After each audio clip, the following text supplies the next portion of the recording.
Salut les devins, c'est Saikyo, brève vidéo d'information de news par rapport à Boruto, le chapitre numéro 56 qui va sortir ce 18 mars 2021 officiellement.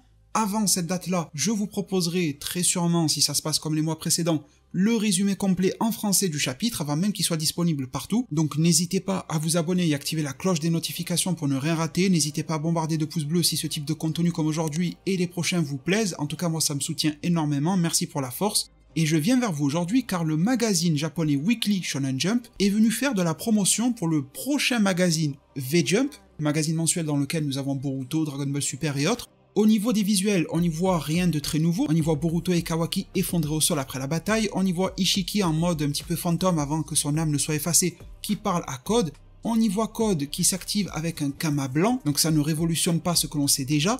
Mais je trouve que le texte qui accompagne cette preview est assez intéressant lorsque l'on s'y attarde. Alors je ne vous promets pas monts et merveilles et moult révélations, mais vous allez voir que ça pourrait nous en dire long, et en particulier sur la vitesse d'exécution à laquelle la prochaine menace va être mise en avant dans l'œuvre. Ça pourrait réellement aller beaucoup plus vite qu'on ne le pense, car en tout cas le texte qui accompagne ces images de preview nous dit qu'une confiance forte a émergé après avoir remporté la bataille décisive contre Ishiki Otsutsuki. Ils nous disent que les deux, sans mentionner qui, on suppose que c'est Boruto et Kawaki, vu qu'on les voit en haut, en sont venus à s'accepter et à se reconnaître. Le texte poursuit en nous disant que juste au moment où ils pensaient, ils au pluriel, avoir surmonté leurs difficultés, un nouvel ennemi apparaît, dans le conflit pour le Kama. Ça ne s'arrête pas là, on nous dit qu'il y a une confiance qui s'est approfondie, mais en parallèle, il y a une menace imminente. Un nouvel ennemi est apparu devant Boruto et Kawaki, l'histoire prend un tournant.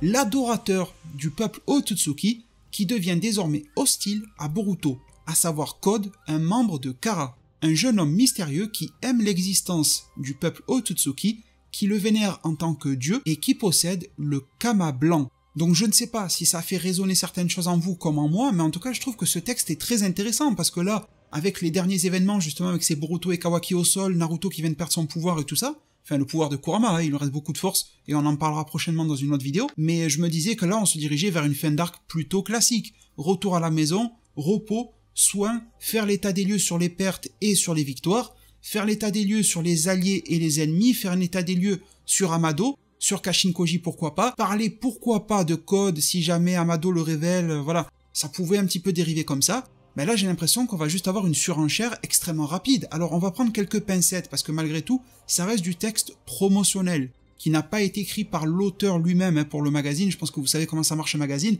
Les auteurs vont pas s'amuser à écrire eux-mêmes un mot à l'intérieur. En tout cas ça arrive quelquefois pour faire plaisir aux fans, mais c'est extrêmement rare. Ce sont les équipes éditoriales du magazine et du manga Boruto qui ont écrit cela, donc ils sont bien au courant de ce qui va se produire dans l'œuvre pour pouvoir nous la teaser, mais ce sont aussi des gens, des hommes et des femmes qui n'hésitent pas en rajouter 4 couches pour pouvoir nous vendre le prochain volume, le prochain magazine, pour qu'on fonce tous, en particulier dans les kiosques japonais, pour pouvoir l'acheter, ou qu'on fonce tous sur Manga Plus pour aller tous le lire. Et on a déjà vu dans ce type de magazine des mensonges aussi être dits pour le bien du commerce, comme par exemple pour Burn the Witch. Il nous avait dit que la partie 2 du manga arrivait très rapidement. L'auteur, dans une interview quelques jours après, il a démenti en disant non, c'est les équipes éditoriales qui ont fait n'importe quoi, j'ai jamais dit ça. Donc on va prendre un maximum de pincettes par rapport à ce texte, non pas parce qu'il est faux, car il a été réellement écrit dans le magazine, preuve en est le scan qui s'affiche, mais parce qu'ils ont peut-être été un petit peu forts sur le marketing. D'ailleurs, au moment même où j'enregistre ces mots, la traductrice de cette page, à savoir une dénommée Luana Rocha sur Twitter, qui est très sympathique d'ailleurs et qui travaille très bien au niveau traduction, est venue préciser ce texte, et vous allez comprendre encore plus pourquoi les équipes marketing se jouent peut-être de nous avec cette page, car elle nous dit que le passage qui mentionne le fait que la nouvelle menace, donc Code, apparaît devant eux, peut être prise au sens littéral ou non, donc peut être prise au sens direct ou non, parce que ça provient du japonais, et c'est toujours difficile un petit peu à ramener vers l'anglais ou vers le français. Donc cette phrase est à double sens, ça peut vouloir dire que la menace Code apparaît directement devant les héros de l'œuvre, physiquement, donc voilà, il vient pour les attaquer, comme ça pourrait être au sens figuré, au sens indirect. Ce qui pourrait dire que la menace, en parallèle, dans le fond de cette histoire-là, est en train de s'éveiller. Comme on l'a vu en fait à la fin du chapitre 55, ce qui changerait absolument rien à notre affaire. Donc vous voyez que selon la tournure de formulation de cette phrase, ça peut amener vers un chamboulement de l'histoire ou non. mais malgré tout, ce texte est quand même fort de révélation. Alors, surtout sur les événements qui vont se produire dans le chapitre 56-57. Le calme et la paix ne reviennent pas dans le monde ninja, en tout cas c'est pas ce que je comprends de ce texte-là. On nous dit que juste au moment où ils pensaient avoir surmonté leurs difficultés, Boruto et Kawaki, un nouvel ennemi apparaît, dans le conflit pour le Kama. Et ça serait d'ailleurs plutôt intelligent de la part de Code de venir directement les affronter, vu que c'est le moment où Konoha est au plus bas, au plus faible, et ça nous ferait comprendre alors pourquoi Amado était tout transpirant. Il était en PLS clairement, parce qu'en plus d'avoir caché l'existence de Code à Konoha, il a dû se dire que cette fois-ci, Ishiki a dû éveiller quelque chose en lui et va probablement venir attaquer Konoha. Donc en plus d'avoir peur des répercussions de ses mensonges, Amado avait peut-être peur aussi pour ses propres miches, étant donné que Konoha va se faire attaquer et que Code va avoir un ascendant sur eux. Un conflit pour le Kama, ce qui nous ferait comprendre que Code n'aime pas trop son Kama blanc et qu'il voudrait le faire évoluer vers un Kama noir, c'est possible, même si j'aimerais bien à titre personnel que le Kama blanc ait quelques spécificités, mais on nous a fait comprendre que Code était un réceptacle raté. Donc si on suit la logique, on va pas essayer de trop se casser la tête, le Kama noir serait probablement meilleur que le blanc. Malgré tout, ce Kama blanc m'intrigue énormément, je me demande s'il n'est pas porteur de plus de pouvoir que Code ne le pense. C'est quand même la dernière carte maîtresse de Ishiki, et je pense qu'il n'y a pas laissé juste un truc tout claqué au sol comme pouvoir. Donc une confiance s'est approfondie entre Kawaki et Boruto, d'accord, mais une menace imminente, nous dit-on, en plus du fait qu'elle apparaît devant eux au moment où ils se croyaient sauvés. L'histoire prend un tournant, c'est quand même assez fort, donc là je pense pas que la paix va être le thème du chapitre 56, on risque de repartir sur un foudroiement de hype, en nous disant que l'adorateur Otsutsuki devient hostile à Boruto, donc voilà, il va y avoir probablement de la baston, quelque chose comme ça, et on met encore l'emphase pour conclure sur le fait que c'est un personnage Code qui kiffe en fait l'existence des Otsutsuki, qui les kiffe en tant que divinité et qui a le Kama blanc.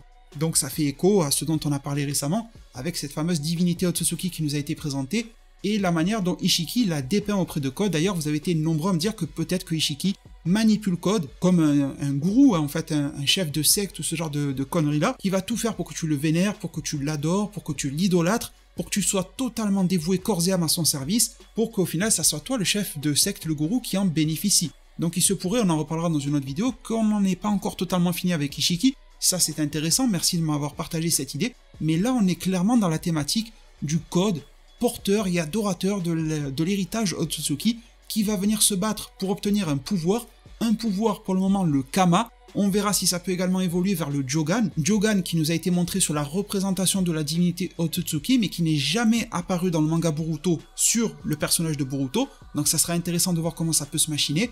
Le ton est donné, chapitre 56 de Boruto, d'après l'entreprise japonaise Shueisha, l'éditeur du manga Boruto, le chapitre 56 va être beaucoup plus mouvementé qu'on ne le pense, et devrait mener directement vers un grand tournant dans l'histoire.